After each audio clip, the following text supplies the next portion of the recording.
আজকে এমন একটি গল্প নিয়ে হাজির হয়েছি আপনাদের মাঝে, যে গল্প শুনে আপনার চোখ দিয়ে অঝরে পানি পড়বে, এটা আমি নিশ্চিত। সম্পূর্ণ ফিল পেতে কানে হেডফোন লাগান। চলুন বেশি কথা না বাড়িয়ে গল্পে ফেরা যাক। এই রিক্সা যাবা? জি, কোথায় যাবেন? Mirpur commerce college. আসেন। দুটো মেয়ে উঠলো রিকশাতে। দুটো মেয়ে একই ক্লাসে পড়াশোনা করে, নতুন ভর্তি হয়েছে এবার। চলুন কিছু কথা শুনে আসি ওদের।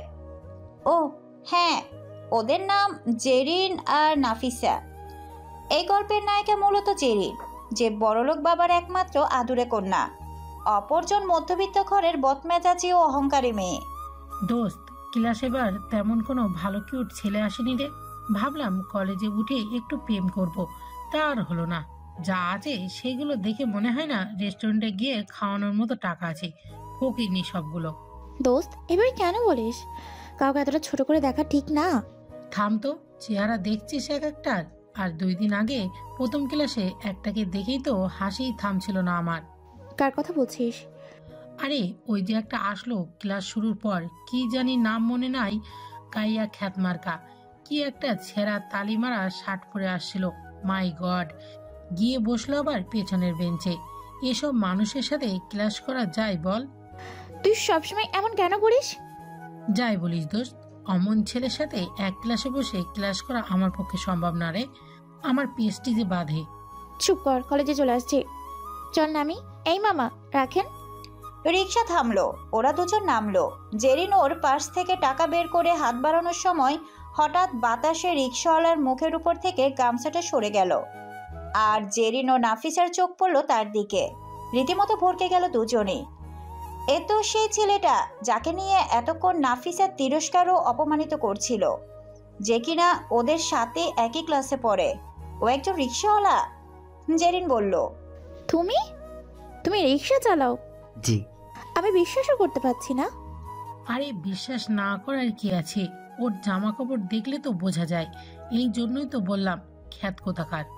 তুই থাম নাফিসা, ব্যাপারটা কতখানি সেন্সিটিভ সেটা একটু বোঝার চেষ্টা কর। আমাদের ক্লাসমেট রিক্সা চালাচ্ছে আর আমরাই তার রিক্সায় উঠেছি। এটা তোর কাছে কেমন লাগছে সেটা তোর ব্যাপার, কিন্তু আমার কাছে খুবই ইমোশনাল।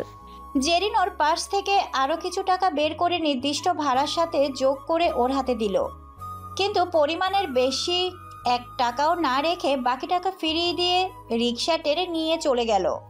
জেরিন ওই চলে যাওয়ার ছেলেটার দিকে এক নজরে তাকিয়ে আছে। নাফিসা এবার বিরক্ত হয়ে জেরিনের হাত টেনে ক্লাসে চলে গেল। এবার রিকশাওয়ালার সাথে পরিচয় করানোর সময় এসেছে। চলুন পরিচিত হয়ে আসি। আমি সেই জায়েন, রিক্সাওয়ালা। অবাক হলে হতেও পারেন, তবুও বলি, ছোটবেলায় বাবা মা মারা যাওয়ার পর একমাত্র ছোট বোনটাকে নিয়ে এই জীবন যুদ্ধে টিকে আছি। যার দরুন নিজের পড়াশোনা ও বোনকে মানুষ করা, তার এবং আমার খাওয়া দাওয়া এবং থাকার সব কিছুই আমাকেই করতে হয়। ভালো ছাত্র হওয়ার উপবৃত্তির টাকায় পড়াশোনার খরচ চলে গেলেও পেট তো আর চলে না। তাই স্কুলের পর বিভিন্ন কাজ করে পেট চালাই 2 ভাই বোন। বোনটা খুবই ছোট, বয়স মাত্র 7 বছর। মিরপুর বস্তির এক কোণে তাঁবু খাটিয়ে থাকার মতো জায়গা ওখানকার এক চাচা করে দিয়েছিল বাবা মরার পর। তারা খুব ভালো বন্ধু ছিল, সেই সুবাদে তিনিই একমাত্র গার্জিয়ান আমার। আমি বাইরে এলে ওই বাড়িতেই বোনটাকে রেখে আসি। স্কুল পাশ করে এখন কলেজে ভর্তি হয়েছি। শুধু রিক্সা নয়, সময়ের পরিক্রমায় বিভিন্ন পেশার কাজও করি। দিনমজুর বললেও ক্ষতি নেই। জীবন সংগ্রাম কতটা কঠিন তা ছোটবেলা থেকে শিখেছি। সেদিন রিক্সা চালিয়ে একটু দেরি হয়ে যায় কলেজ যেতে, তাই নাফিসা ওইভাবে বলেছিল। আরও নানান ধরনের যে উপাধিগুলো আমার উপর প্রদান করলো, তাতে বিন্দু মাত্র অপমানিত হইনি আমি। কেন জানেন? কারণ ওই অনুভূতিটা এখন একটু নেই। থাকলে হয়তো অনেক আগেই না খেয়ে মরতে হতো। কতজন কত কি বলে, তাতে কিছু মনে করি না। আমার রিজিক আমাকেই খুঁজে নিতে হয়, কেউ এসে খাইয়ে দিবে না। উপরে বসে যিনি সব কলকাঠি নাড়েন, তিনিই সব পথ দেখান, আর আমি সেই মতো ব্যবস্থা করতে নিত্যদিনের মতো যাত্রা করি। আজ সকালে 60 টাকা ইনকাম করেছি, তাই এখন সময় হয়েছে বাড়ির পাশে রিক্সাটা জমা দিয়ে কলেজ আসার। বোনের জন্য কটা চকলেট কিনে নিতে হবে, না হলে কেঁদে আমার কোলেই ঘুমিয়ে যাবে। আপন বলতে ওই আমার সব। খুব ভালোবাসি আমার ছোট বোনটাকে। কলেজে যাবার মতো তেমন ভালো কোনো জামা পোশাক নেই, গতবার এক লোককে রিকশায় উঠিয়েছিলাম শীতের সময়। খালি গায়ে কাঁপছিলাম দেখে একটা জামা আর চাদর কিনে দিয়েছিল। সেদিন অনেক কেঁদেছিলাম। ওই স্যারকে এখনো কোথাও দেখলে খুব যত্ন আর সম্মান করে রিকশায় তুলি। খুশি হয়ে কিছু বকশিসও দেয়। খুব ভালো মানুষ তিনি। সেই জামাটা পরেই কলেজে যাই, যদিও পুরনো হয়ে গেছে, তবুও এটাই সম্বল। পরিচয় পেয়ে কি খারাপ লাগছে? খারাপ লাগলেও কিচ্ছু করার নাই, কারণ আল্লাহ সবাইকে সব কিছু দেন না। হয়তো সময় বিশেষ কোনো মিরাক্কেল ঘটে। চলুন পরের কাহিনী নিয়ে কথা বলি। এদিকে নাফিসা ক্লাসে ঢুকে সবাইকে আমার ব্যাপারটা খুলে বলল। দু একজন ছাড়া সবাই হাসি তামাশা করলো আমাকে নিয়ে। জেরিনের বাধা সত্ত্বেও নাফিসা খুব মজা নিল। আমি ক্লাসে ঢুকতেই সবাই মিলে একসাথে বলতে শুরু করলো, এই দেখ দেখ, আমাদের রিক্সাওয়ালা এসেছে। কি মামা, যাবা নাকি? সালা দিন মজুর। খ্যাত কোথাকার। এই শ্রমিক, আজ কত কামাইছিস? কথাগুলো খুব হাসি তামাশা করে বলতে থাকলো। আমি ছলছল চোখ নিয়ে সবার দিকে একবার চোখ বুলিয়ে মাথা নিচু করে শেষের বেঞ্চে বসে পড়লাম। বুকের ভেতরটা খুব যন্ত্রণা অনুভব করছে। ভাবছে এই ধনির দুলাল দুলালিরা কি পড়াশোনা শিখছে? হতে পারি দিনমজুর, তাই বলে কি কোনো মূল্য নেই সমাজে? আমার মতো আরো হাজারো দিনমজুর আছে, তাদেরকেও এরা কি মূল্য দিচ্ছে? লজ্জা পাইনি, কিন্তু কষ্ট হচ্ছে কথাগুলো শুনে। শুধু বারবার একটা কথাই বলতে ইচ্ছে করছে, আমার জায়গায় একবার নিজেদের বসিয়ে দেখো, জীবন কতটা কঠিন। সবার ওই খোঁচানি কথাগুলো কানে বাজছে। দু এক ফোঁটা জল গড়িয়েও পড়লো বইয়ের উপর। নাফিসা খুব হাসি হাসছে আমাকে এভাবে সবার সামনে তুলে ধরতে পেরে, কিন্তু কারো উপর রাগ হচ্ছে না। ওরা আমারই বন্ধু, একই ক্লাসে পড়ি। হঠাৎ সবাইকে থামিয়ে দিল জেরেন। আশ্চর্য, কি শুরু করেছিস সবাই? একটা মানুষকে কেন অপমান করছিস?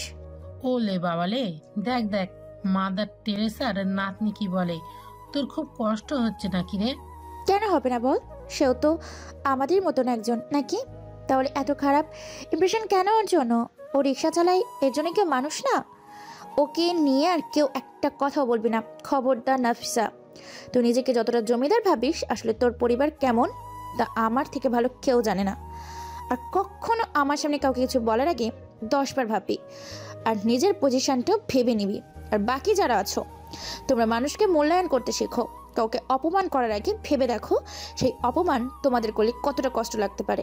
জেরিনের এমন কথা শুনে সবাই চুপ হয়ে গেল এবং আরো দুই একজন তাকে সাপোর্ট করলো, কিন্তু মন থেকে অনেকেই মানতে রাজি হলো না।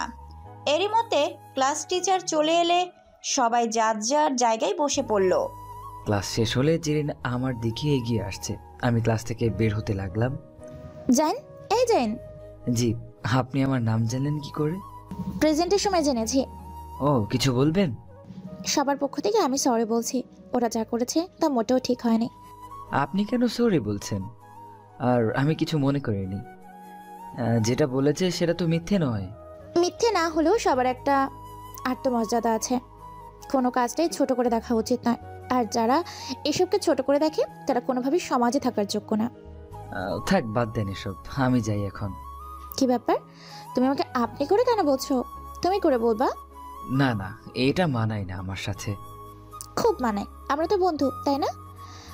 আর আপনি নয়, তুমি করে বলবা। নিশ্চুপ। কি হলো, চুপ করে আছো কেন? আচ্ছা, আমি তোমার ভালো একটা বন্ধু হব, বন্ধু হবে তো আমার? আমি বস্তিতে থাকা একটা ছেলে যে কখনো ভালো একটা জামা পরেনি, তারপর আবার দিনমজুর, এমন ছেলের সাথে কথা বলতেই ঘৃণা করে, আর এই মেয়ে বন্ধু হতে চাচ্ছে। সত্যি আমি অবাক হয়ে গেলাম জেরিনের এমন আচরণে। ভাবলাম মেয়েটার মাঝে আসল শিক্ষা আছে, কিন্তু বিষয়টা কেমন জানি লাগছে, তাই তখনই রাজি না হয়ে বললাম পরে জানাবো। জেরিনের থেকে বিদায় নিয়ে চলে এলাম রিক্সা নিতে। সারাটা বিকেল যা ইনকাম হবে তা দিয়েই দুজন মানুষ খেতে পারবো। আমি কখনো আধপেটা বা না খেয়েও আমার ছোট বোনটাকে খাইয়েছি, তাই জলদি এসে রিক্সা নিয়ে বের হলাম। এখন কলেজ ছুটি হওয়াতে সবাই বের হয়েছে। মুখটা ঢেকে নিয়ে গেটের সামনে দাঁড়ালাম। ঘন্টাখানেক পর আবার এসে ওখানে এলাম। দেখি আমাদের এক স্যার, মাহিম স্যার, রিক্সার জন্য অপেক্ষা করছে। আমি একটু এগিয়ে গিয়ে বললাম, স্যার কোথায় যাবেন, উঠুন না। এই তো 10 নম্বর যাব। উঠে পড়ুন স্যার। তুমি এত অল্প বয়সে লেখাপড়া না করে রিক্সা চালাও, তোমার বাবা কি করেন? আমি এতিম স্যার, ও আচ্ছা, আর আমি পড়াশোনাও করি যাক ভালো তো। কোথায় পড়ো? আপনারই কলেজে। কি বলো তুমি? জি স্যার, আমি জাইন, প্রথম বর্ষের ছাত্র, বিজ্ঞান বিভাগের। গতকাল আপনি ক্লাসে যার পড়া নিয়েছিলেন। ও মাই গড, তোমার মেধা আছে অনেক, কিন্তু তোমার এমন অবস্থা দেখে সত্যি খুব খারাপ লাগলো। তবে আমি কথা দিচ্ছি তোমার জন্য কিছু একটা করব। স্যার সব কিছু জেনে নিলেন আমার ব্যাপারে, আর নামার সময় একটু বাড়িয়ে টাকা দিলেন। আমি জোর করেও ফেরাতে পারলাম না। হাতে টাকা গুজে দিয়ে আর একটা কোল্ড ড্রিঙ্কস দিয়ে বললেন, সাবধানে কাজ করবে। সন্ধ্যা হয়ে গিয়েছে, এখন আমাকে ফিরতে হবে। রিক্সা জমা দিয়ে আর দিনের ভাড়াটা দিয়ে বাকি টাকা নিয়ে ডাল চাল কিনে বোনের জন্য কিছু চকলেট নিয়ে করে ঘরে ফিরলাম। গিয়ে দেখি বোনটা আমার ঘুমিয়ে আছে। ফাতেমা আপু, দেখ তোর ভাই এসেছে, তোর জন্য কত চকলেট এনেছে, খাবি না? বোন আমার চোখ খুলে আমাকে আর চকলেট দেখে হাসি মুখে আমার কোলে এসে জড়িয়ে ধরলো আর বলল, তুমি আমার ভালো ভাইয়াটা, চকলেট খাবো? আমি একটা চকলেট খুলে ওর মুখে দিলাম। ও খুশি মনে খাচ্ছে, আর আমার জামা খুলে রাখতে জামাটা ধরে টানছে। হয়তো বুঝতে পারে ভাই কষ্ট করে এসেছে, একটু কাজ করে এগিয়ে দিলে ভাইয়ের কষ্ট কমবে। এটাই তো ভাই বোনের ভালোবাসা। ওকে বসিয়ে রেখে চুলোয় ভাত রান্না করতে শুরু করলাম। পাশাপাশি বই নিয়ে বসে পড়াগুলো দেখছি। প্রতিদিনের পড়াগুলো না করলে ভালো রেজাল্ট করতে পারবো না। যত কষ্টই হোক না কেন, পড়াশোনা তো করতেই হবে আমাকে। একদিন আমিও 10 জনের একজন হব।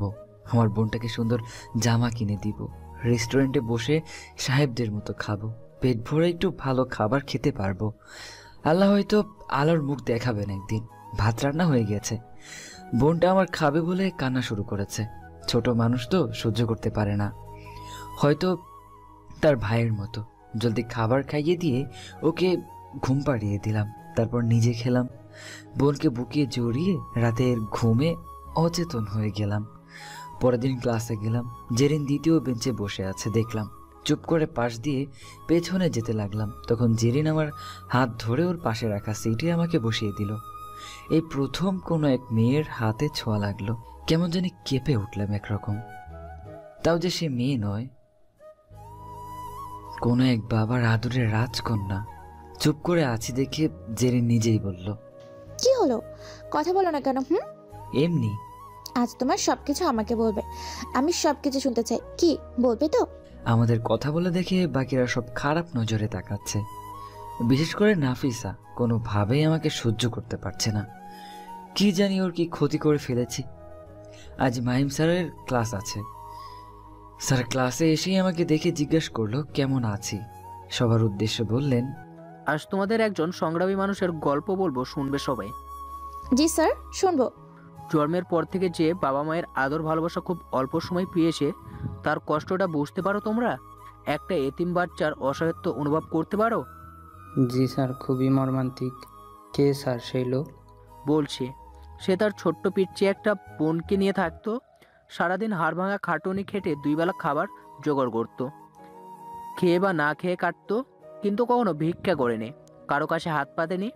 জীবনযুদ্ধে সে শক্তিশালী একজন যোদ্ধা। ওয়াও স্যার, তাহলে তো তিনি আসলেই অসাধারণ একজন মানুষ। এমন মানুষকে তো স্যালুট জানানো উচিত। সবচেয়ে আশ্চর্য বিষয়টা কি জানো? এত পরিশ্রমের পরও সে নিজের পড়াশোনা চালিয়ে গিয়েছে। মেধাবী ছাত্রদের অন্যতম একজন, যার দরুন সে এগিয়ে গিয়েছে সাফল্য দ্বার প্রান্তে। স্যার, ইনি কি কোনো ঐতিহাসিক কেউ? এমন মানুষও কি কেউ আছে এখানকার সময়? না, সে ঐতিহাসিক কেউ নয়। সে আমাদের এই ক্লাসেরই ছাত্র, তোমার বন্ধু জাইন ওয়াসিদ। স্যারের কথাগুলো সবাই যে আগ্রহ নিয়ে শুনছিল, এবার তারা সবাই আমার দিকে অবাক দৃষ্টিতে তাকিয়ে আছে। মনে হচ্ছিল তারা কোনো ইতিহাসের পাতায় ওঠানো কোনো মহাপুরুষের গল্প শোনার অপেক্ষায় ছিল। কিন্তু আমার জীবনের গল্প স্যারের মুখে কতটা শোভা পেল, তা বলাটা কতটুকু সার্থক হলো, তা হয়তো সবার এক্সপ্রেশন দেখে বোঝাই যাচ্ছে। হাতে গোনা 2-1 বাদে বাকি সবাই আমাকে নিয়ে যে এতদিন তিরস্কার করতো, তা হয়তো এখন আর নেই। তারপর স্যার আরও কিছু কথা বলল। সব কিছু শোনার পর সবার চোখেই জলে ছলছল করছে। হয়তো মন ছুঁয়ে গেছে তাদের। তারপর জেরিন সব অনেকে নিজের স্থান ছেড়ে উঠে দাঁড়ালো এবং আমার এমন পরিশ্রম করা, সংগ্রাম করে বেঁচে থাকার সাহসিকতা ও ইমোশনগুলো নিজের মতো করে নিয়ে হাততালি দিতে শুরু করলো। নিজেকে তখন খুব একা লাগছিল না, হয়তো সব বন্ধুদের ভিড়ে আমিও নিজেকে তাদের একজন ভাবতে লাগলাম।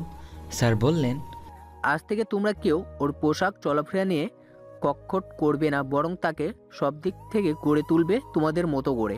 স্যারের এই উপস্থাপনটা সবার কাছে ভালো লাগলো। তিনি লাইব্রেরিতে সকল টিচারদের সামনেও আমার কথাগুলো জানালেন। তাই সব টিচাররা আমাকে খুব স্নেহ ও ভালোবাসতো এবং সবার থেকে অন্যভাবে দেখত। সেটা সহানুভূতি নয়, কারণ আমি করুণা ও সহানুভূতি নিয়ে বাঁচতে চাই না। কলেজ ছুটির সঙ্গে সঙ্গে জেরিন সহ অনেকে এসে আমাকে ঘিরে ধরল। গতদিনের বাজে ব্যবহারের জন্য সবাই স্বীয় দোষ অপকটে স্বীকার করে ক্ষমা চাইল এবং আমাকে টিকে থাকার জন্য উৎসাহ দিল। একসাথে অনেকগুলো বন্ধু পেলাম, তাদের বন্ধুসুলভ আচরণটা খুব ভালো লাগলো। সবশেষে জেরিন আমাকে নিয়ে বাইরে এলো।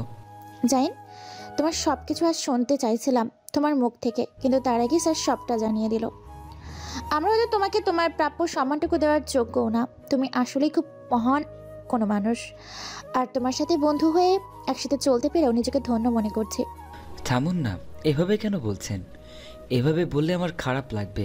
আমি অতটাও নই যতটা বলছেন। আমি সাধারণ কেউ। এটাই তোমার বড় গুণ, বুঝলে? আর হ্যাঁ, যদি একবার আপনি আপনি করো তবে কান টেনে ছিঁড়ে ফেলবো। তুমি করে বলো। আচ্ছা ঠিক আছে, বলবো। এবার খুশি তো? চলো ক্যান্টিনে যাই। ওখানে গিয়ে কি করব? ক্ষুধা লাগছে, খাবো, চলো। না, তুমি যাও, আমার ক্ষুধা লাগেনি। তুমি গিয়ে খেয়ে নাও। আরে, আমি একা খাবো না বলেই তো তোমাকে সাথে নিয়ে যাব। চলো। দেখো, আমার ওখান থেকে খাবার মতো টাকা নেই, তাই ওখানে যাবার ইচ্ছেও কখনো আসেনি। কিছু মনে করো না, তুমি যাও। আজি, আমি কি বলেছি তোমার থেকে খাবো? না, তুমি আমাকে বলোনি। তাহলে আমি তো নিয়ে যাচ্ছি, তোমার সাথে বসে খাবো বলে। চলো। না না, আমি খাবো না।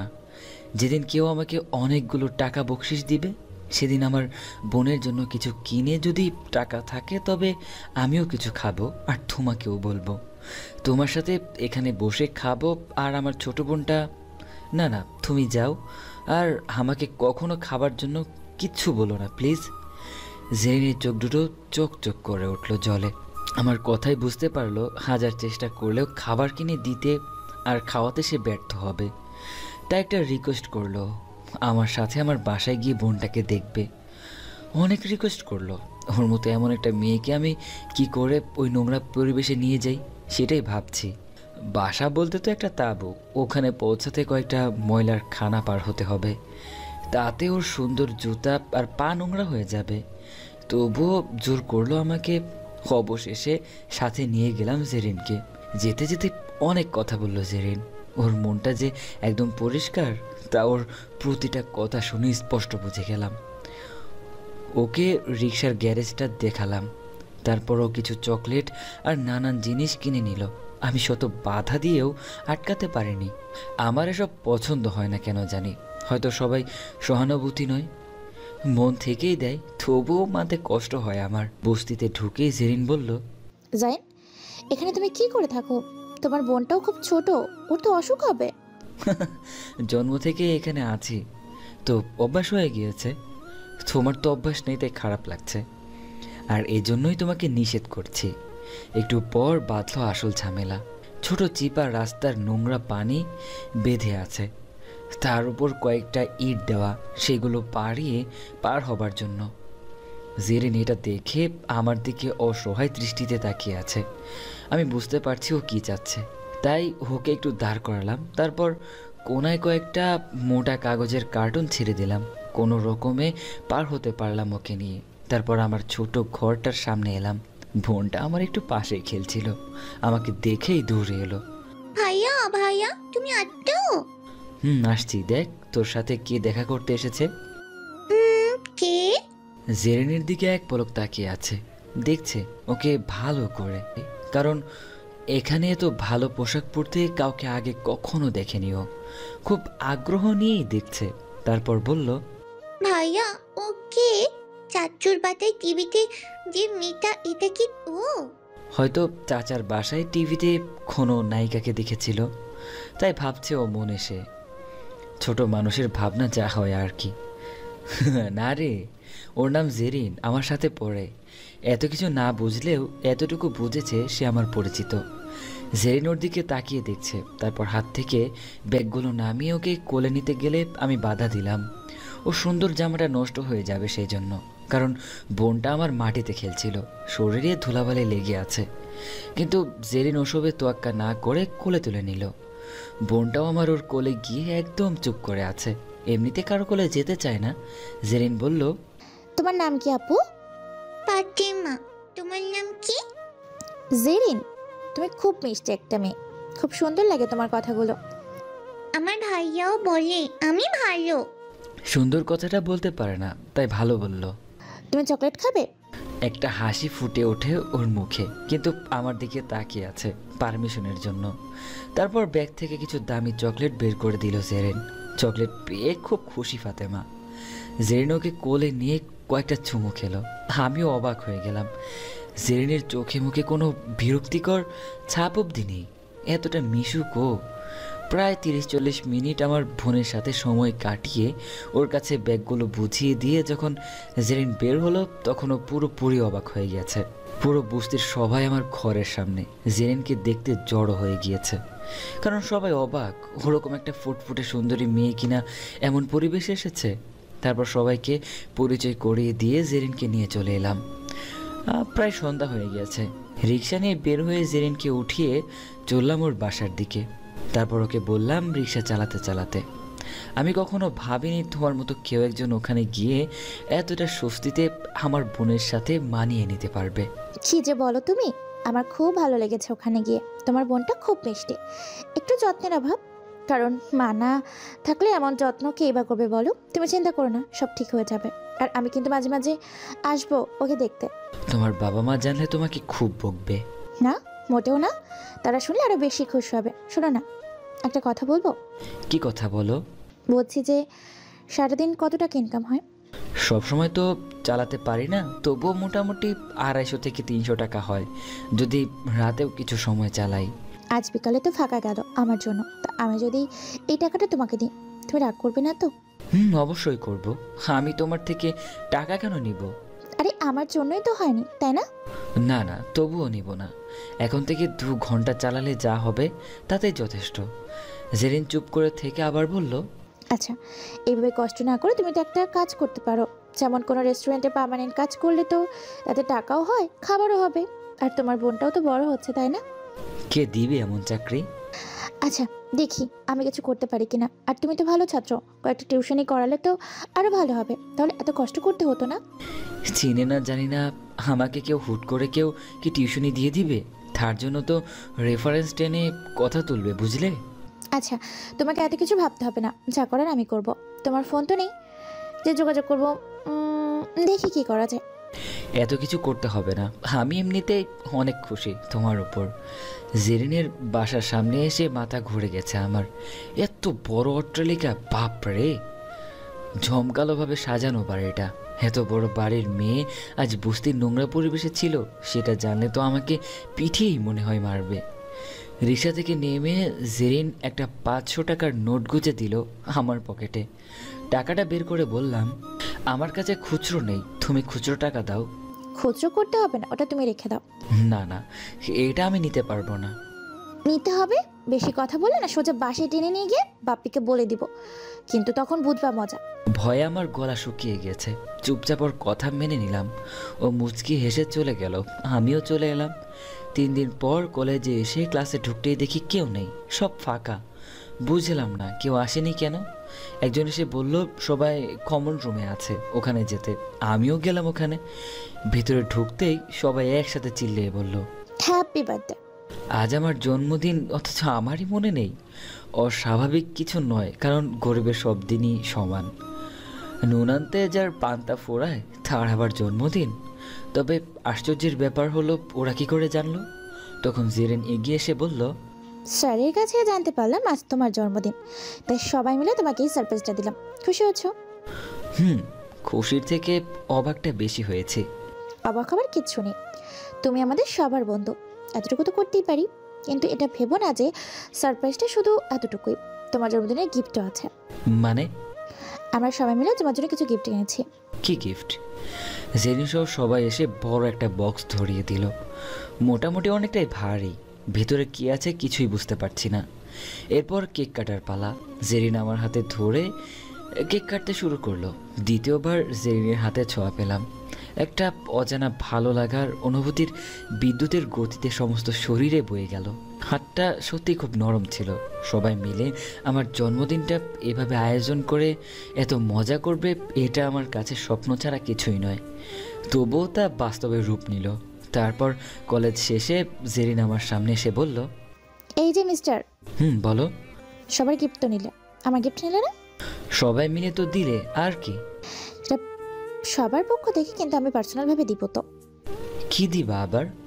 তোমার জন্য খুব সামান্য একটা গিফট, এটা নাও। এটা তো মোবাইল, এটা নিয়ে আমি কি করব? তোমার সাথে যোগাযোগ করার জন্য। বুদ্ধুরাম। কিন্তু কোনো কিন্তু না, একদম বেশি বুঝবা না, যা বলছি চুপচাপ মেনে নাও। রাতে বাসায় এসে ফাতেমাকে সামনে বসিয়ে গিফট বক্সটা খুললাম। ফাতেমাও ভীষণ আগ্রহ নিয়ে অপেক্ষা করছে। বক্সটা খোলার পর আমি সত্যি খুব অবাক হয়ে গেলাম। কয়েকটা শার্ট, প্যান্ট, গেঞ্জি আমার জন্য এবং ফাতেমার জন্য। কিছু খাবারের প্যাকেটও আছে। আমার বুঝতে অসুবিধা হলো না যে এসব জেরিনের কাজ, কারণ সবগুলো পারফেক্ট সাইজের। নতুন জামা পেয়ে ফাতেমা খুব খুশি হলো। সে আমাকে জিজ্ঞেস না করে পড়ল না। ভাইয়া কালকে ঈদ, এত নতুন জামা কে দিল? না রে বোন, আমার কিছু বন্ধু দিয়েছে। সেদিন যে আপুটা এসেছিল ও দিয়েছে। খুব ভালো জামা, আমাকে পরে দাও না ভাইয়া। ফাতেমাকে একটা জামা পরিয়ে দিলাম। ও তো অনেক খুশি, খুশিতে নাচানাচি শুরু করে দিয়েছে। কখনো এমন জামা পরেনি তো, তাই খুশির সীমাটা একটু বেশি।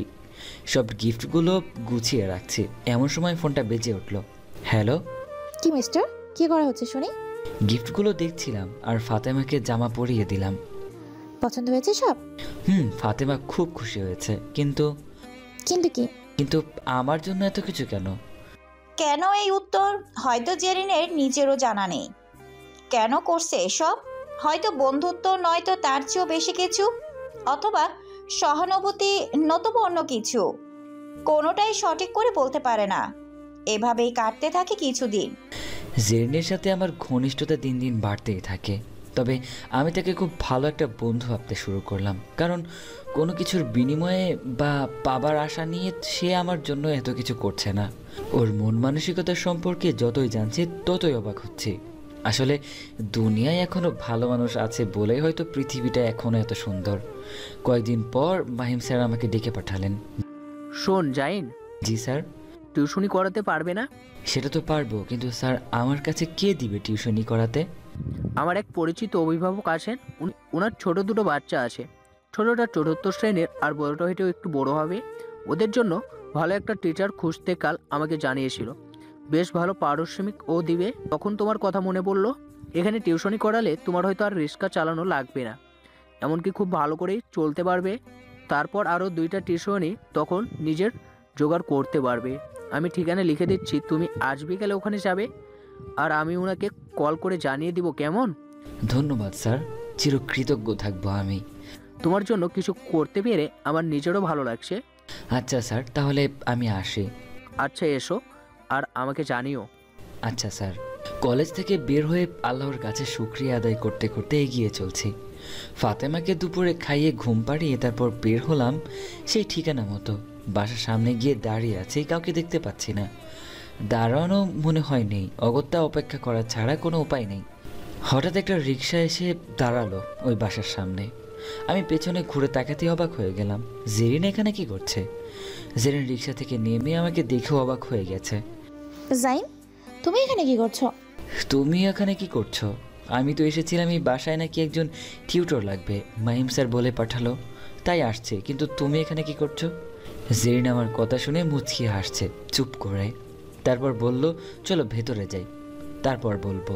ততক্ষণে দারুণ এসে গেট খুলে দিয়ে জেরিনকে আপামনি বলে সালাম দিল। বুঝলাম পরিচিত, কিন্তু এই বাড়ির সাথে তার সম্পর্ক কি সেটা মিলাতে পারছি না।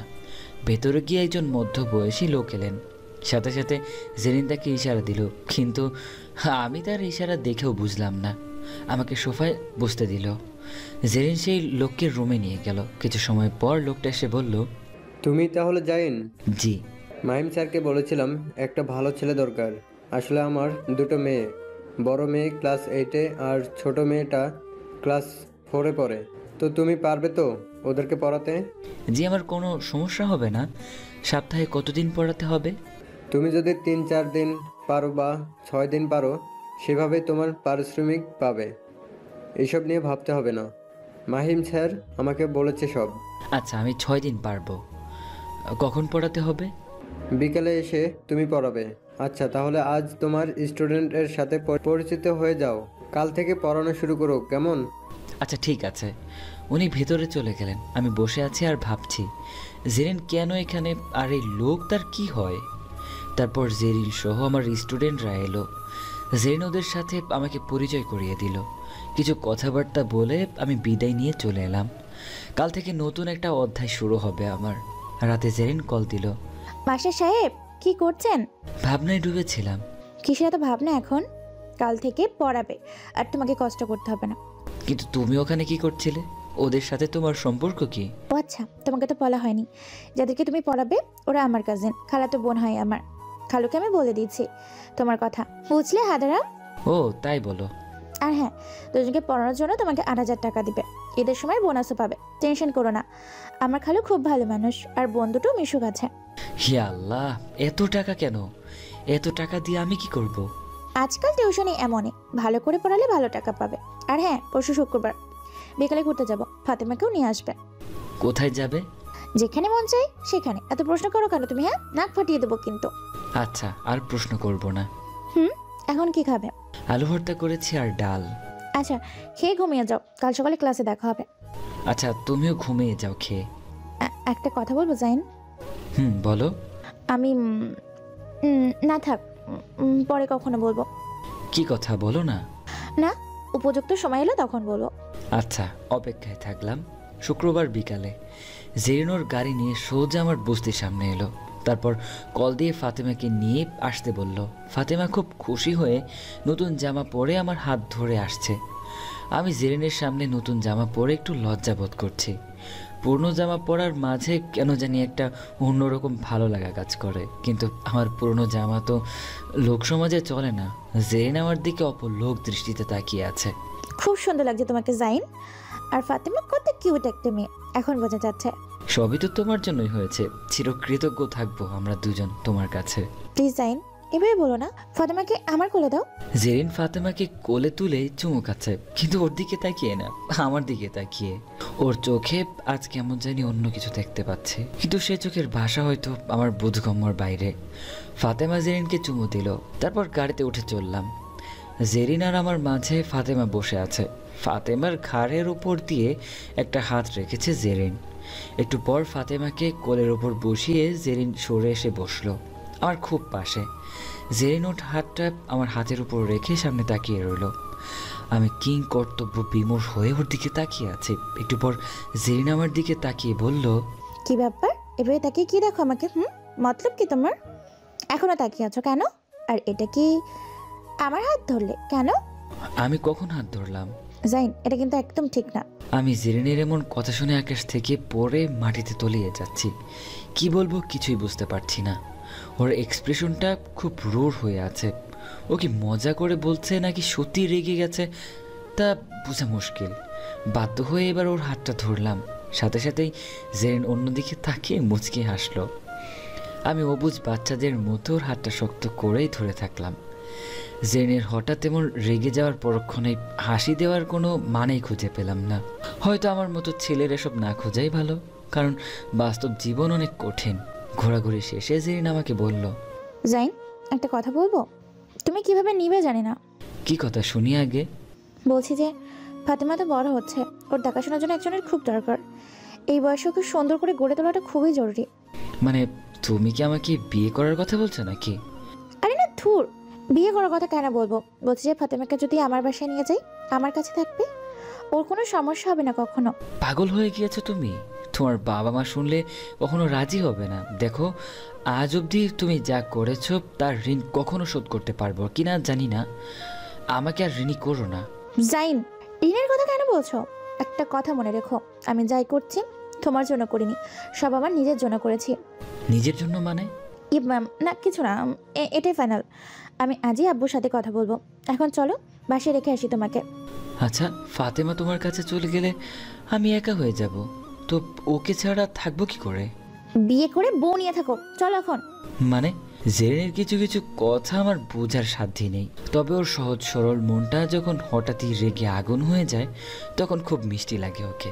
দিন দিন কেন জানি ওর সব কিছু ভালো লাগে। আগে কখনো কারো প্রতি এতটা আকর্ষণ হতো না, এখন কোনা হচ্ছে সেটাও জানি না। জেরিন আমাদের এগিয়ে দিয়ে ওর বাসায় চলে গেল। রাতে ওর বাবা এলে। বাপ্পি, ও বাপ্পি, কফি খাবে? আমি বানিয়ে আনি। বাইরে থেকে খেয়ে এসেছিস? সেটা তো বড় কথা নয়, আমার পাগলি মেয়েটার কিছু একটা প্রয়োজন, সেটা কি জলদি বলে ফেলতো মামনি? না মানে এমনি কিছু না তো। জানি জানি, সামান্য কিছু হলে আমার মেয়েটা সরাসরি বলে, কিন্তু নিশ্চয়ই দামি কিছু লাগবে, তাই এত বাহানা। কি বললে? আমি বাহানা করি? না না মামনি, কে বলে এসব? তুমি বলো কি লাগবে। আমার একটা বন্ধু আছে, নাম জাইন, ও এতিম। একটা পিচ্চি বোন আছে ওর। সব কিছু খুলে বলল। এখন আমি চাই ফাতেমাকে আমার বাসায় রেখে ভরণ পোষণের সব দায়িত্ব নিতে। ও আচ্ছা, এই ব্যাপার। বাপ্পি, তুমি তো টাকা পয়সার অভাব নেই, ইচ্ছে করলে 10 পরিবার স্বাবলম্বী করতে পারবে। প্লিজ বাপ্পি, ওই ছোট্ট মেয়েটার ভবিষ্যতের কথা ভেবে না হয় রাজি হয়ে যাও। আমার তো ছোট কোনো ভাই বোন নেই, ওকে আমার ছোট বোনের মতো করে মানুষ করব। বলো না বাপ্পি। তোমার মানসিকতা একদম তোমার মায়ের মতো হয়েছে। তুমি যা করছো তার জন্য আমার মনটা খুব খুশি আর গর্ব হচ্ছে, কিন্তু তুমি এখন যা বললে তার জন্য আমি বেশি খুশি মামনি। তুমি ওকে নিয়ে এসো। আমার এত বড় বাড়িতে কোনো মানুষ নেই। তোমার আম্মুও চাইতো তোমার একটা ভাই বোন আসুক, কিন্তু তোমার জন্মের সময় অপারেশন করতে গিয়ে সে সুযোগটাও হারিয়ে গেছে। আমার কোনো সমস্যা নেই, তুমি কাল ওদেরকে আসতে বলো, আমি সন্ধ্যায় বাসায় থাকবো। আমার লক্ষ্মী বাপিটা, উম্মা। জেরিন সব কিছু ঠিক করে আমাকে কল করে জানালো। সব কিছু কেমন জানি স্বপ্নের মতো লাগছে। অন্তত আমার বোনের কথা ভেবে সব মেনে নিলাম। আজ বাবা মা বেঁচে থাকলে হয়তো বোনটাকে আমার থেকে দূরে রাখতে হতো না। মায়ের শেষ কথাগুলো আজ খুব মনে পড়ছে। মরার আগে 13 দিন খুব অসুস্থ ছিল মা, বিছানা থেকে উঠতে পারেনি মা। কি এক অসুখ হলো বলতে পারি না। কত ডাক্তারের কাছে গেলাম, কেউ ভালো করে বলতে পারলো না। তখন যদি আমার টাকা থাকতো, হয়তো ভালো চিকিৎসা পেলে আমার জন্মদাত্রী মা আজ বেঁচে থাকতো। শুধু মরার আগে বলল, জাইন্ডে, তোর বাজানের কাছে যাওয়ানোর সময় হইয়া গেছে রে বাপ। তোর বোনটারে দেইহা রাহিস আর আমারে ক্ষমা কইরা দিস। মায়ের হাতটা ধরেছিলাম তখন। মায়ের মুখ থেকে অবিরাম রক্ত স্রোত বয়ে যাচ্ছিল। হয়তো আমার শেষ কথাটাও মা শুনতে পারেনি। বোনটা তখন কিছুই বুঝতো না। কয়েক মাস বয়স তখন ওর। বুকের দুধ খেত। কতটা কষ্ট করেছি ওর জন্য সেটা আমি জানি। আর জেরিনের উসিলায় যদি ওর ভবিষ্যৎ ভালো হয় তবে আমিও অনেক খুশি। ফাতেমাকে বুকে জড়িয়ে ঘুমে গেলাম। ততক্ষণে আমার দু চোখ ছেপে অশ্রু কন্যা বয়ে পড়ছে। পরের দিন সকালে ক্লাসে গিয়ে জেরিনকে খুঁজছি। কোথায় গেল জেরিন? কয়েকজনকে জিজ্ঞাসা করলাম, তারা বলতে পারে না। হঠাৎ তখন জেরিনের ফোন এলো। হ্যালো মিস্টার, কোথায় আপনি? ক্লাসে নাকি? তোমাকে খুঁজছি। কোথায় তুমি? এই তো আসছি, একটু কাজ ছিল। আজ ক্লাস করবো না, তুমি বের হও, ক্লাস থেকে কাজ আছে। কি কাজ যার জন্য ক্লাস বাদ দিতে হবে? বের হলেই বুঝবে। আচ্ছা, গেটের সামনে থাকছি, এসো তুমি। ওকে। টেনশন নিয়ে বাইরে গেলাম। কি জানি আবার কোন ফোন দিয়ে আসছে মেয়েটা। একটু পর গাড়ি থেকে নামলো জেরিন। সুন্দর একটা কালো জামা পরেছে আজ। ফর্সা টুকটুকে শরীরে কালো জামায় খুব সুন্দরই লাগছে জেরিনকে। না, এইভাবে তাকানো যাবে না। জেরিন বুঝতে পারলে খারাপ ভাববে আমাকে। কি ব্যাপার, এত সাজুগুজু করে কই যাবে? দেখো, আমি একটু সাজুগুজু করি না, যা দেখছো সবটা ন্যাচারাল। সেটা তো আমিও জানি, মনে মনে বললাম। যাই হোক, এখন বলো কি কাজ? ফাতেমাকে নিতে হবে তো, ওর জন্য অনেক শপিং করতে হবে। চলো, সময় কম। মানে কি? মানে কিছু না, তুমি আসবে নাকি থাকবে? আচ্ছা চলো। একটা শপিং মল থেকে ফাতেমার জন্য যাবতীয় সব কিছু কিনে নিল জেরিন। আমি অবাক হয়ে শুধু দেখছি। এত সব জিনিসপত্র আমি আগে কখনো দেখিনি। কত সব পাহাড়ি জামা, কসমেটিক্স আরও নানান ধরনের খেলনাপাতি। অবশেষে কেনাকাটা শেষ করে ফাতেমাকে নিয়ে গেল জেরিন। আমি ওর সাথে গেলাম। বাড়ির ভেতরে ঢুকে মাথা ঘুরতে লাগলো আমার। এত সুন্দর বাড়ি শুধু টিভিতেই দেখেছি এতদিন, কত সব সাজানো দামি দামি আসবাবপত্রে। জেরিন ওর আম্মুকে ডেকে আমার সাথে কথা বলতে রেখে ফাতেমাকে নিয়ে গেল গোসল করাতে। আন্টি বলল, বাবা তোমার সব কিছু শুনে খুব খারাপ লেগেছিল।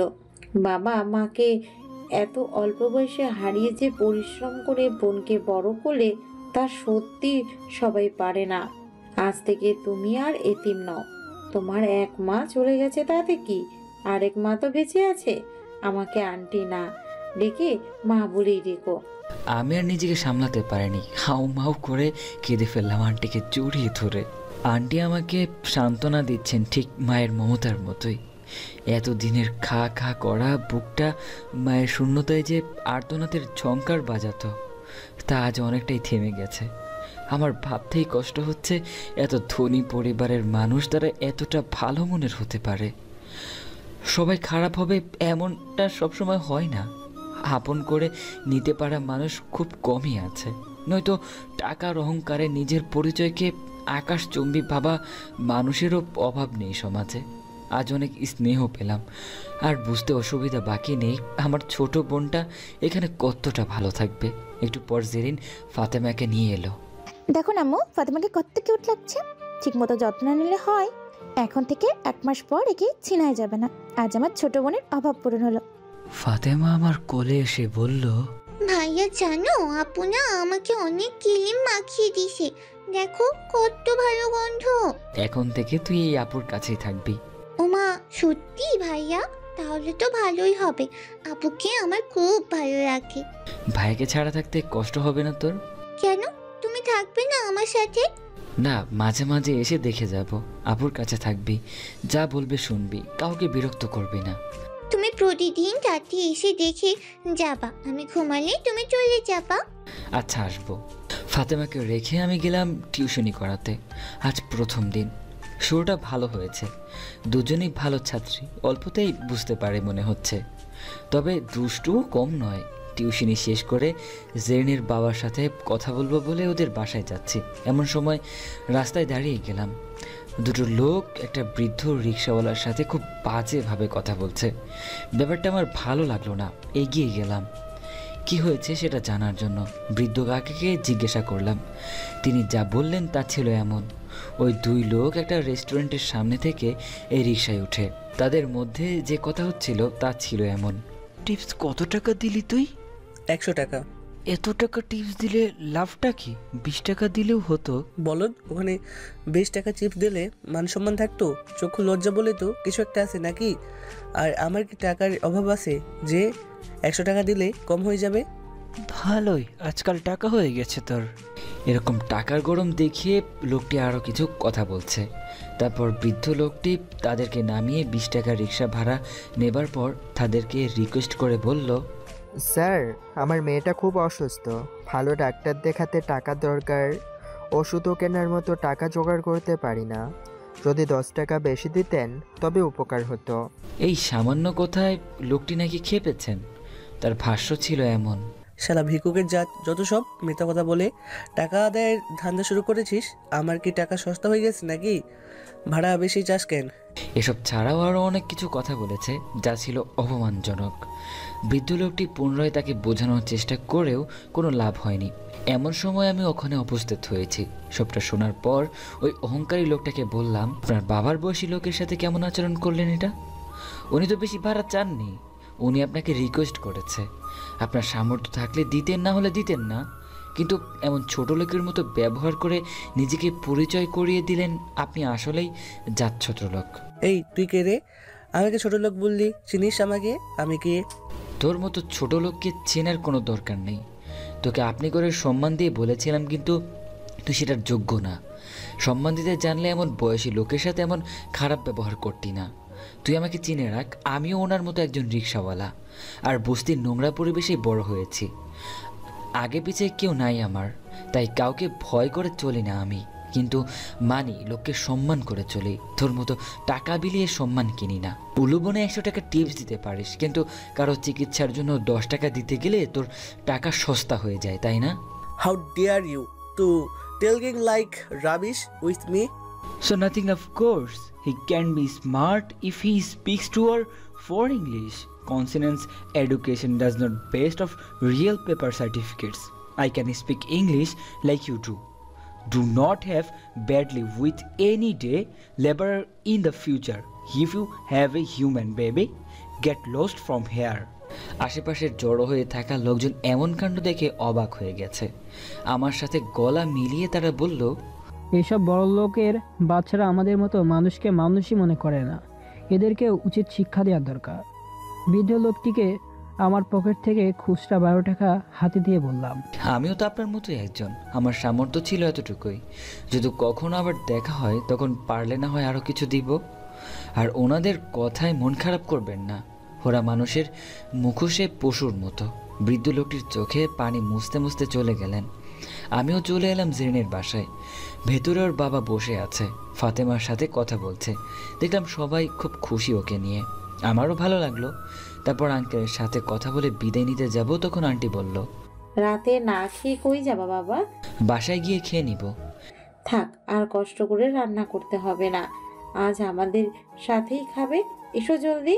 এরপর জেরিনের ইশারায় ওর রুমের দিকে গেলাম। খুব চমৎকারভাবে সাজানো ওর রুমটা, চোখগুলো বড় বড় করে চারপাশটা দেখছিলাম। জেরিন আমাকে বসতে বলল, আমি মেঝেতে বসে পড়লাম। দেখে প্রচণ্ড রেগে আগুন হয়ে গেছে জেরিন। এই যে বসতে বলেছি আমি। তাহলে কোথায় বসবো? কেন এত সুন্দর করে বিছানা পাতা, সেটা চোখে পড়লো না?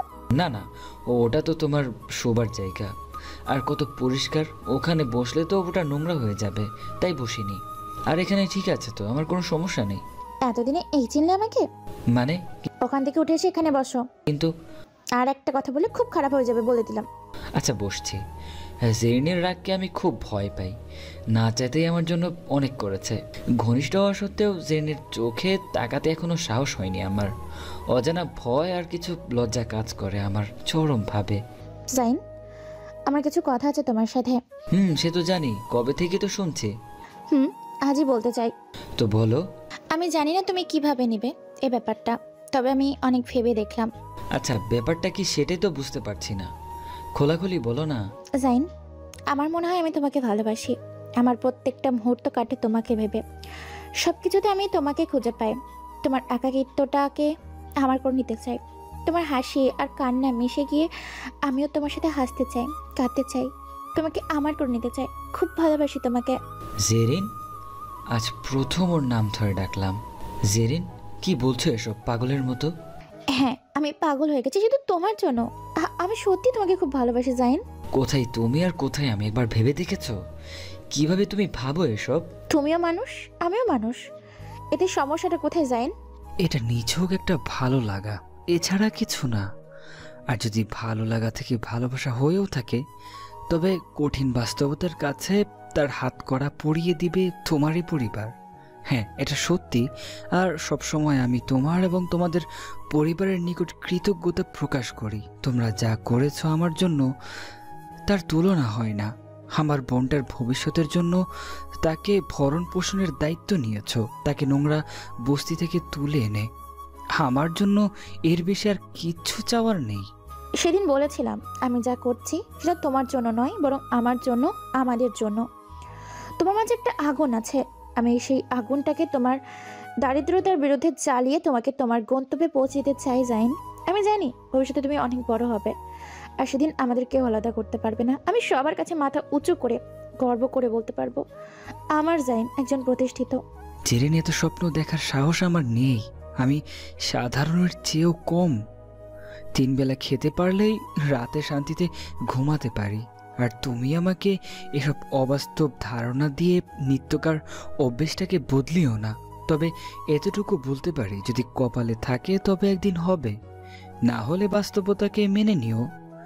জেরিন আমার কথায় গভীরতা বুঝতে পেরে চুপ করে মেনে নিল, আর কিচ্ছু বলল না।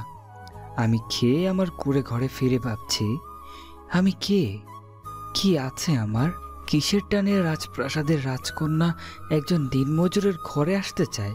এটা কি কোনো নাটকের সূচনা, নাকি সত্যি ভালোবাসা? জানি না কেন আমার সাথে এসব হচ্ছে। ভালোই তো ছিলাম এতদিন, কোনো পিছু টান ছিল না। আজ কেন এতটা ভাবাচ্ছে এসব বিষয় আমাকে? ভাবতে চাই না আমি। আমার বোনটাকে মানুষের মতো মানুষ করতে হবে। আমার জীবনে ওই তো সব। বেশ কিছুদিন কেটে যায় এভাবে। বোন ফাতেমা এখন বেশ আনন্দ ও রাজকীয়ভাবে বড় হচ্ছে। ওকে দেখলে এখন বোঝাই যায় না যে কোথা থেকে উঠে এসেছে সে। একজন সন্তানের জন্য তার পরিবার কতটা গুরুত্বপূর্ণ ভূমিকা পালন করে তা এখান থেকে বোঝা যায়। আজ সে এত বড় পরিবারের একজন হয়ে বড় না হলেও একজন মায়ের কাছে তার সন্তানের সব থেকে বড় পাওয়াটা থেকে যায়। আমি কি পেয়েছি না পেয়েছি সেটা বড় নয়, আমার বোনটা যেন সব কিছু পেয়ে বড় হয় এটাই আমার জন্য অনেক। তাই ওই পরিবারের জন্য আমি আমার জীবন দিতেও প্রস্তুত। এদিকে টিউশনি করিয়ে আমার দিব্যি কেটে যাচ্ছে। এখন রিক্সা চালিয়ে পেট ভরতে হয় না। তবে ইদানিং জেরিনের সাথে বেশি দেখা হচ্ছে অকল্পনীয়ভাবে। যেখানে আমি সেখানেই জেরিন উপস্থিত হয়। এতটা ফলো করতে শুরু করেছে, মনে হয় একজন গোয়েন্দাও তার আসামিদের অতটা নজরদারি করে না, যথেষ্ট কেয়ার করে। কিন্তু আমি সবসময় তার পরিবারের কথা ভেবে দূরে থাকার চেষ্টা করি। কখনো আঙ্কেল আন্টি জানতে পারলে আমার উপর থেকে তাদের বিশ্বাসটাই উঠে যাবে। সব কিছুর ভোগান্তি না আমার বোনের উপর পড়ে সেই ভয়টাই বেশি পাই আমি। তবে আঙ্কেল আন্টি জানে জেরিন আমার সঙ্গে বেশি মিশে, তবুও কেন জানি ওকে বকাঝকা করে না। একদিন আমার জীবনে একটা অনাকাঙ্ক্ষিত ঘটনা ঘটে গেল, যার জন্য না আমার কোনো ইচ্ছে ছিল না কখনো কল্পনা করেছি। বোনকে দেখতে গেলাম জেরিনের বাসায়। আন্টি কিচেনে ছিল বলে আসেনি, আমাকে বলেছিল জেরিনের ঘরে গিয়ে বসতে। আসলে ফাতেমা জেরিনের সাথেই থাকে, তাই ওই রুমে গিয়ে বসি। কিন্তু ফাতেমা তখন ছাদে ছিল, এদিকে আমি রুমে আছি। সেটা ওয়াশরুমে থাকা জেরিন জানতো না, আর আমিও তাকে না জানিয়ে আসি। স্বভাবতই কোনো মেয়ে একাকী থাকলে নিজের রুমে খুব একটা কাপড় ঠিক রেখে চলে না। সেই স্বাভাবিকতার জের ধরে জেরিন তোয়ালে পেঁচিয়ে গোসল করে বের হলো। ওর হালকা ভেজা ধবধবে ফর্সা শরীরের নীল সবুজ শিরাগুলো স্পষ্ট দেখতে পাচ্ছিলাম। ওর ভেজা চুল থেকে তখনও জলকণা টপ টপ করে পড়ছিল। সেই জলকণাতেই হয়তো আমার সর্বনাশ দেখতে পেয়েছিলাম। ওর এমন আগমনের জন্য কোনোভাবেই প্রস্তুত ছিলাম না। ভেতরের পশুটাও খুব জোরে চিৎকার দিয়ে বেরিয়ে আসতে চাইছিল, কিন্তু পারেনি। ওকে দেখে আমি নিজেকে সংযত করার লক্ষ্যে অন্যদিকে তাকিয়ে রইলাম। কিন্তু কাছে বাবার স্বপ্ন বুনে যে এতদিন আকুলতার সমুদ্রের হাবুডুবু খাচ্ছে, সেই জেরিন কি আমাকে এত সহজে এত কাছে পেয়েও ছেড়ে দিবে? সেটা হয়তো স্বপ্নেও সম্ভব না। দরজা আটকে দিয়ে আমার সামনে এসে দাঁড়ালো জেরিন। আজকের জেরিনকে যতটা সুন্দরী ও আকর্ষণীয় লাগছে তার থেকে চোখ ফিরিয়ে রাখা দায়। কিন্তু তারপর ওর হাতের ছোঁয়াতে ওর দিকে তাকাতে বাধ্য হলাম। সরি, আমি ফাতেমাকে দেখতে এসেছিলাম। তুমি ভেতরে এইভাবে আসবে ভাবিনি। আমি বাইরে যাচ্ছি, তুমি বদলে তারপর এসো। যেতে দেওয়ার জন্য কি দরজা লাগিয়ে এলাম? জেরিন প্লিজ এমন কিছু করো না যার জন্য তোমার বাবা মা আমাকে খারাপ জানে। কেউ যদি জানে তবে না তোমাকে খারাপ জানবে। জেরিন হাসতে হাসতে বলল, আর জাইন সাহেবকে এমন একটা সারপ্রাইজ দিব সেটা পেয়ে তার অবস্থা কি হয় আমি তা দেখতে চাই। অনেক সারপ্রাইজ পেয়েছি, আর কিচ্ছু চাই না। আমি চলে যাব জেরিন। জেরিন আমার ঠোঁটে ওর আঙ্গুল রেখে চুপ করিয়ে দিল। তারপর আমার চোখে চোখ রেখে ওর শরীর থেকে তোয়ালে খুলে ফেলল। আমার এই শরীরটা শুধু তোমাকে চাই জাইন। এই শরীরে শুধু তোমার ছোঁয়ার আগুন জ্বলবে। জেরিনের নগ্ন শরীরের দিকে তাকিয়ে আমি যেন গভীর অগ্নি সমুদ্রে পড়ে ধীর খোঁজার চেষ্টা করছি। জীবনে এমন সিচুয়েশনে কখনো পড়েনি। পরক্ষণেই চোখ বন্ধ করে জেরিনকে বললাম, জেরিন তোমার কাছে হাত জোড় করছি, আমাকে আর কষ্ট দিও না। নিজেকে সামলাতে খুব কষ্ট হচ্ছে, প্লিজ। কষ্ট কমাতেই তো নিজেকে সঁপে দিলাম। সুখ খুঁজে নাও আমার শরীরে, জড়িয়ে ধরো আমাকে। আমি পারবো না জেরিন, এটা সম্ভব না। জেরিন আমার কথাই বুঝতে পারলো আমি কখনোই ওর শরীরের লোভে ওর সাথে মিশি না। তাই নিজে থেকেই আমাকে জড়িয়ে ধরলো শক্ত করে। ওর বুকের হৃৎপিণ্ডের ধুকপুকানির শব্দ স্পষ্ট বুঝতে পারছি। জেরিন আমার হৃৎস্পন্দনের অস্বাভাবিকতা কান পেতে শুনছে আর বলছে, জাইন তুমি কি জানো তোমার হৃদয়টা কি চাচ্ছে? জানি। বলো তো কি? এখান থেকে চলে যেতে চাচ্ছে। ধুর না, ও চাচ্ছে আমাতে মিশে যেতে। আমি স্পষ্ট শুনতে পাচ্ছি। জেরিন আমাকে ছেড়ে দাও প্লিজ। একটা চুমো দাও আমার এই গোলাপি ঠোঁটে, তাও ওটা ছাড়বো। কখনোই পারবো না আমি, প্লিজ জোর করো না। হবে না তাহলে? প্লিজ জেরিন। জেরিন আমাকে আরো শক্ত করে জড়িয়ে ধরে আমার চোখ বুজে থাকা চেহারাটা দেখছে। তারপর আমার কলার টেনে ধরে ওর পাপড়ির মতো ঠোঁটগুলো আমার ঠোঁটে চেপে ধরলো। ঠোঁটের স্বাদ পেতে সেখানে এক টর্নেডো চালাচ্ছে।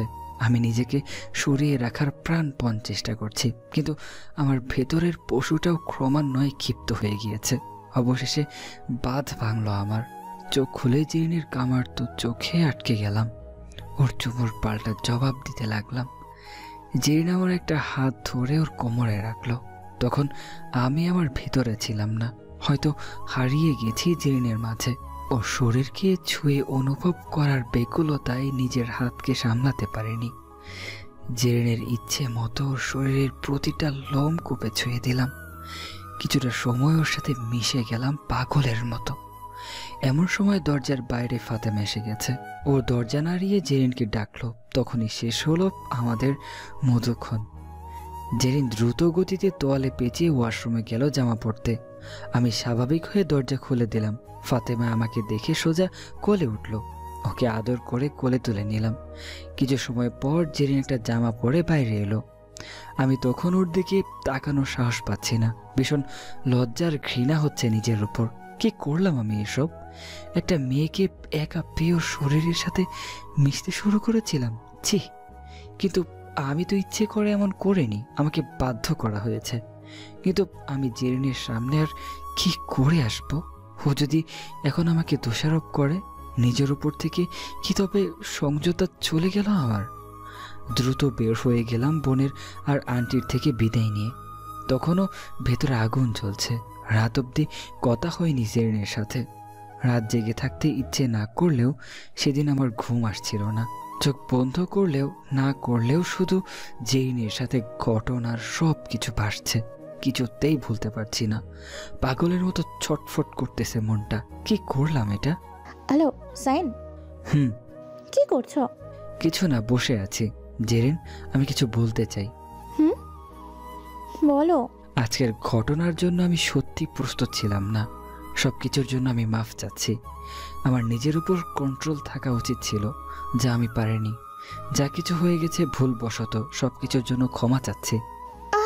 শরীরকে কন্ট্রোল করে মন কিন্তু সেটা সাময়িকভাবে। এখানে তোমার দোষটা কোথায় সেটাই তো বুঝতে পারছি না আমি। আজ যা হয়েছে সেটা আমি তোমাকে বাধ্য করেছি করতে, কারণ আমি তোমাকে ভালোবাসি জাইন। নিজেকে দোষী ভেবো না কখনো। আমি নিজেই নিজেকে তোমার হাতে তুলে দিয়েছি। হয়তো বিয়ের আগে এটা ঠিক নয়, তবুও আমার মনে শরীরের খোরাকটা তুমি, তাই তোমার কাছে নিজেকে সঁপে দিয়েছি। আমার সম্পূর্ণ শরীরটা তুমি দেখেছো, কিন্তু আমার মনটা কি দেখোনি? নাকি মনের ভিতর যে আগুন চলছে তোমাকে আপন করে পাবার, সেটা চোখে পড়েনি? বুঝতে পারো না কতটা ভালোবাসি আমি তোমাকে? কিসের ভয়ে নিজেকে দূরে সরিয়ে নিচ্ছ তুমি? কেন আমার মনে অবহেলার কাঁটা বিছিয়ে দিচ্ছ? বিশ্বাস করো জাইন, আমি তোমাকে মন থেকে ভালোবাসি। আর আজকে তোমার হাতে নিজেকে তুলে দিয়ে আমি কোনো ভুল করিনি, কারণ যাকে ভালোবাসি তার কাছেই সবেছি আমার সব কিছু। জেরিন, তোমার বাবা মা কখনো আমাদের সম্পর্ক মানবে না। তার চেয়ে বরং আমরা দুজনেই সময় নিয়ে নিজেদেরকে সেই পর্যায়ে নিয়ে যাই যেখানে গেলে কেউ আলাদা করার কথা ভাববে না। আমাকে নিজের পায়ে দাঁড়াতে দাও। আমিও সেটাই চাই, তবে আমি তোমার হয়ে থাকবো, তুমিও আমার হয়ে থাকবে, ব্যাস। আচ্ছা, মানলাম তোমার কথা। এবার খুশি? একটু প্রপোজ করতে হবে। যে এখন? যেদিন তোমার যোগ্য বলে বিবেচিত হব সেদিনই প্রপোজ করব, এর আগে নয়। না, এই সেটাকে কিছুতেই বাগে আনা সম্ভব না। দাঁড়াও, দেখো আমি কি করতে পারি, তা তুমি হাড়ে হাড়ে টের পাবে। জেরিন আমার কথায় এতটা খুশি হয়েছে যা বলে বোঝানো যাবে না। এতদিনের অনাকাঙ্ক্ষিত স্বপ্ন পূরণ হতে চলেছে। কিন্তু জাইনকে কাছে পাওয়াটা খুব দরকার। চোখের আড়াল হতে দেওয়া যাবে না। শকুনের অভাব নেই আশেপাশে, তাই নিজের প্রিয় জিনিসটাকে নিজের কাছেই রাখতে হবে। পরের দিন সকালে জেরিন ফাতেমাকে নিয়ে ওর বাবার কাছে গিয়ে বলল, বাপি, আগামী সপ্তাহে আমার ফাইনাল পরীক্ষা। তো পড়াশোনা কেমন হচ্ছে মামুনি? ভালোই, কিন্তু কিন্তু কি? গ্রুপ স্টাডি করলে ভালো হতো। তো করো। তোমার বন্ধু বান্ধবী যারা আসছে ওদেরকে আসতে বলো। বাপি, সবাইকে নিয়ে আসতে বলা যায়, তাহলে সবাই তো ভালো করে কেন বুঝো না? তাহলে কি করব? জাইনকে বলবো শুধু, ওর কাছে যে নোটস আছে সেটাই বেস্ট। ও হ্যাঁ, ঠিক তো। তাহলে জাইনকে আসতে বলো। এতে সমস্যা কি? উফ বাপি, তুমি দিন দিন বোকা হয়ে যাচ্ছ কেন? আবার কি হলো মামুনি? জাইন দিনে কলেজ শেষ করে বিকালে টিউশন করে, তাহলে রাতে এসে আবার কি করে ওর ঘরে যাবে? ওর কষ্ট হবে না বলো? তাও ঠিক। তাহলে কি করা যায় মামুনি বলো? আমাদের ছেলেকোটার ঘরটা তো ফাঁকাই থাকে, ওকে ওখানে থাকতে দিলে কি কোনো সমস্যা হবে তোমাদের? ও আচ্ছা, এই ব্যাপার তাহলে। এখানে আবার ব্যাপার কি হলো? তুমি চাইছো জাইন এখানে থাকুক, তাই তো? সেটা বললেই হয়। এখানে থাকলে ওর নির্দিষ্ট থাকার জায়গাটাও হবে, তোমার স্টাডিও ভালো হবে, আর বোনকেও দেখতে পারবে, এটাই তো নাকি? বাপি তুমি রাগ করো না প্লিজ। না মামুনি, রাগ করবো কেন? সবার তো থাকার জন্য একটা ঘর প্রয়োজন। পড়াশোনার পরিবেশ না থাকলে পড়াশোনা ভালো হয় না। আরও তো অনেক মেধাবী ছাত্র একজন, তুমি ওকে বলো এখানে চলে আসতে। কিন্তু আম্মু কি বলবে? তুমি আম্মুকে বলে দাও। তোমার আম্মুও কিছু বলবে না। তোমার আম্মু কাল বলেছিল জাইনের জন্য একটা রুম দেখতে থাকার জন্য। নিজেদের রুম থাকতে ওকে বাইরে থাকার কি দরকার? আমার লক্ষ্মী বাপি। তুমি কাউকে বলে দাও ওই রুমটা পরিষ্কার করে রাখ। আচ্ছা ঠিক আছে বাপি। জেরিন তার প্ল্যান মতো রুমও ঠিক করে দিল, কিন্তু প্রিয় মানুষের জন্য রুমটা অন্য কেউ পরিষ্কার করবে এটা তার মন পুতো হলো না। তাই নিজেই গিয়ে রুমটা সুন্দর করে পরিষ্কার করে রাখলো। তারপর কল করলো আমাকে। হ্যালো মিস্টার, কোথায় আপনি? এই তো টিউশনি করাতে যাব। আচ্ছা ঠিক আছে যাও, আর শোনো টিউশনি শেষ করে আমাকে কল দিও, কথা আছে। আচ্ছা ঠিক আছে। আমি বের হয়ে গেলাম টিউশনি করাতে। এদিকে জেরিন গাড়িতে ফাতেমাকে নিয়ে বের হলো। তারপর সন্ধ্যায় বাসায় ফিরে এলো। কোথায় গেল সেটা পরে জানতে পারবে। আমি টিউশনি করে কল দিলাম জেরিনকে, ও ধরলো না। তাই চলে গেলাম আমার বস্তির ঘরে। গিয়ে দেখি আমার তাঁবুটা উল্টো পাল্টা হয়ে আছে। বুকটা কেমন যেন কেঁপে উঠল। শেষ আশ্রয়টুকু কি শেষ হয়ে গেল আমার? কাছে গিয়ে দেখি ভেতরেও কিছু নেই, শুধু ছেড়ে একটা পাটি পড়ে আছে। কি করে হলো এসব? কি করলো এমন? কিছুই বুঝতে পারছি না। আশেপাশে সবাইকে জিজ্ঞাসা করলাম, কেউ কিচ্ছু বলল না, শুধু বলল তারা কেউ দেখেনি। চোখটা ঝাপসা হয়ে গেছে আমার।